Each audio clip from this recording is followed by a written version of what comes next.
शब ए बारात शाबान महीने की 15वीं रात होती है। यह रात आम रातों जैसी नहीं होती, बल्कि यह फैसलों, रहमत, मगफिरत और तकदीर की बेहद अहम रात होती है। इस रात को अल्लाह ताला की तरफ से कई बड़े अमल होते हैं जिनका जिक्र हदीसों और इस्लामी रिवायतों में मिलता है। एक इस रात अल्लाह की खास तजल्ली होती है। हदीसों के मुताबिक शब ए बारात की रात अल्लाह ताला आसमान ए दुनिया पर अपनी शान के मुताबिक तजल्ली फरमाता है, यानी अल्लाह की रहमत आम रातों से कहीं ज्यादा करीब आ जाती है।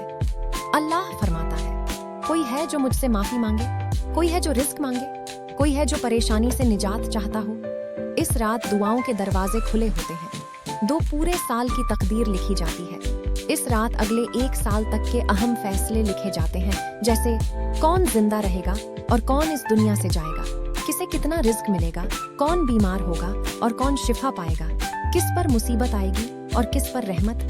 इसीलिए इस रात को रात ए तकदीर, फैसले की रात भी कहा जाता है। 3 गुनाहों की मगफिरत होती है। शब ए बारात को रात ए मगफिरत कहा जाता है। इस रात अल्लाह ताला अपने बंदों के गुनाह माफ करता है, यहाँ तक कि समुद्र के झाग के बराबर गुनाह भी। लेकिन कुछ लोग ऐसे होते हैं जिनकी मगफिरत रुक जाती है, जैसे शिर्क करने वाले, दिल में दुश्मनी और नफरत रखने वाले, रिश्ते तोड़ने वाले, जुल्म करने वाले। इसलिए इस रात दिल साफ करना बहुत जरूरी है। 4 फरिश्तों को काम सौंपा जाता है। इस रात अल्लाह ताला फरिश्तों को पूरे साल के काम सौंपता है। किसी की मौत का पैगाम, किसी के रिज्क की जिम्मेदारी, किसी की आजमाइश या राहत। फरिश्ते अल्लाह के हुक्म से इन फैसलों को अमल में लाने के लिए तैयार किए जाते हैं। 5 कब्रों वालों को रहमत पहुंचती है। इस रात जिंदा लोगों की दुआएं मरहूम लोगों तक पहुंचती हैं। इसलिए लोग कब्रिस्तान जाते हैं, अपने माँ बाप, रिश्तेदारों के लिए दुआ करते हैं, कब्रों वालों के लिए रहमत और मगफिरत मांगते हैं। यह अमल सुन्नत के दायरे में रहकर किया जाए तो बहुत सवाब है।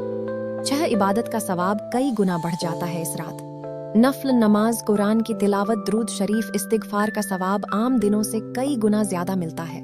इसीलिए बुजुर्ग इस रात को जागकर इबादत में गुजारते थे। 7 अगली सुबह रोजे की फजीलत। शब ए बारात के बाद जो दिन आता है 15 शाबान, उस दिन नफल रोजा रखने की फजीलत भी बयान की गई है। यह रोजा इंसान को रूहानी ताकत देता है।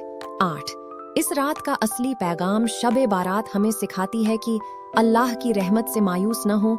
गुनाह कितने भी बड़े हों, तौबा से माफ हो सकते हैं। दिल साफ करें, रिश्ते जोड़ें, अल्लाह की तरफ सच्चे दिल से लौट आइए। नतीजा, कंक्लूजन, शब ए बारात सिर्फ एक रस्म या त्योहार नहीं, बल्कि जिंदगी बदल देने वाली रात है। यह रात इंसान को नया मौका देती है, अपनी तकदीर सुधारने का, अपने गुनाह माफ करवाने का और अल्लाह से नजदीक होने का। अगर यह मुकद्दस कहानी आपके दिल को छू गई हो, अगर शब ए बारात की यह रात आपको अल्लाह के करीब ले गई हो, तो इस वीडियो को लाइक जरूर कीजिए, इसे शेयर कीजिए, ताकि यह पैगाम रहमत और मगफिरत और लोगों तक भी पहुंच सके। और ऐसे ही दिल को सुकून देने वाली इस्लामी कहानियों और याद दहानी के लिए हमारे चैनल को सब्सक्राइब करना ना भूलें। अल्लाह हम सबकी मगफिरत फरमाए, हमारी दुआओं को कबूल करे और इस शब ए बारात को हमारे लिए निजात की रात बना दे। आमीन।